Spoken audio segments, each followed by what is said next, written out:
Alkisah, datanglah rombongan penjelajah Eropa dari bangsa Portugis di sebuah tanah subur dan indah pada 1511 Masehi. Penjelajahan itu dipimpin oleh Alfonso de Albuquerque. Tanah subur dan indah itu telah memikat hati mereka. Perlahan dari sekedar memikat, mereka akhirnya ingin benar-benar menguasainya. Ya, inilah cikal bakal kolonialisme atau penjajahan pertama di tanah subur dan indah yang dulu dijuluki Nusantara, Hindia Belanda hingga sekarang bernama Indonesia. 94 tahun sebelum Belanda datang dan menjajah, bangsa Portugis telah memonopoli rempah-rempah dan menerapkan misi God Glory Gospel di Indonesia. Meski peristiwa datangnya bangsa Portugis telah berlangsung 511 tahun lalu, siapa sangka di Semper Jakarta Utara kita masih bisa menemukan jejak peninggalannya.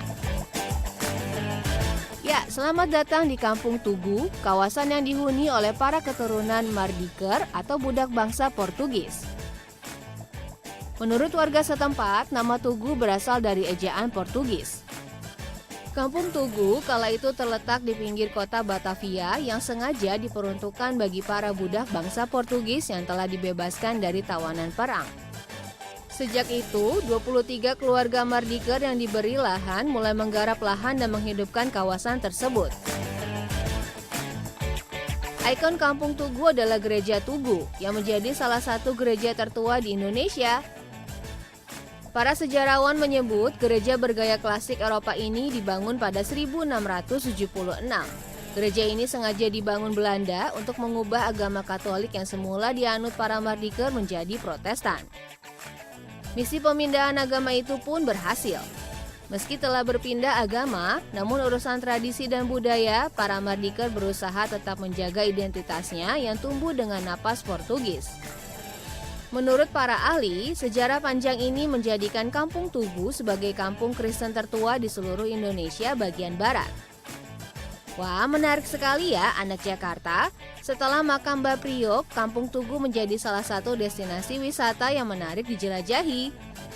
Sebagai salah satu gereja tertua di Indonesia, Gereja Tugu sudah resmi masuk ke dalam deretan cagar budaya yang dilindungi oleh pemerintah. Karenanya, segala aktivitas renovasi haruslah berhati-hati agar tidak mengubah bentuk asli Gereja Tugu. Kali ini, tim Jakarta beruntung bisa ikut teman-teman dari Wisata Kreatif Jakarta yang dipandu Kak Ira. Kita semua penasaran nih dengan uniknya tradisi Kampung Tugu. Langsung saja kita meluncur. Rasanya tak terbayang ya bisa menemukan lokasi wisata bersejarah di Jakarta Utara yang identik dengan mobil tronton dan polusi yang tinggi. Cuaca di Jakarta Utara hampir selalu tinggi di angka 33-34 derajat Celcius. Tapi semangat tim Jakarta dan teman-teman wisata kreatif untuk mengeksplorasi Kampung Tugu ternyata lebih tinggi. Lokasi pertama adalah sebidang tanah yang dulu menjadi area Kampung Tugu, tapi sayangnya saat ini sudah menjadi tempat mobil-mobil proyek. Ya, sebagian besar yang dulunya diperuntukkan bagi para Mardiker, seiring perkembangan zaman memang telah beralih fungsi. Lokasi kedua adalah rumah Arthur James Michaels yang ikonik. Dari deretan foto yang terpampang di muka rumah, terlihat sekali versi lama rumah ini yang dulu tak terawat. Dengan modal keluarga Arthur sendiri, mereka merenovasi bangunan rumah namun tetap mempertahankan karakter asli rumah ini. Oh ya, anak Jakarta, Arthur adalah keturunan dari Mardiker yang fasih sekali menceritakan sejarah leluhurnya.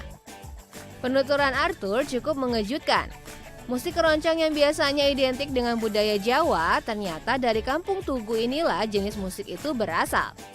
Arthur adalah generasi kedua dari kelompok musik keroncong Tugu yang dibentuk ayahnya pada 1988. Di masa pendudukan Belanda, leluhur Arthur dan para Mardiker lainnya yang hidup jauh dari pusat kota berusaha menghibur diri dengan bermusik.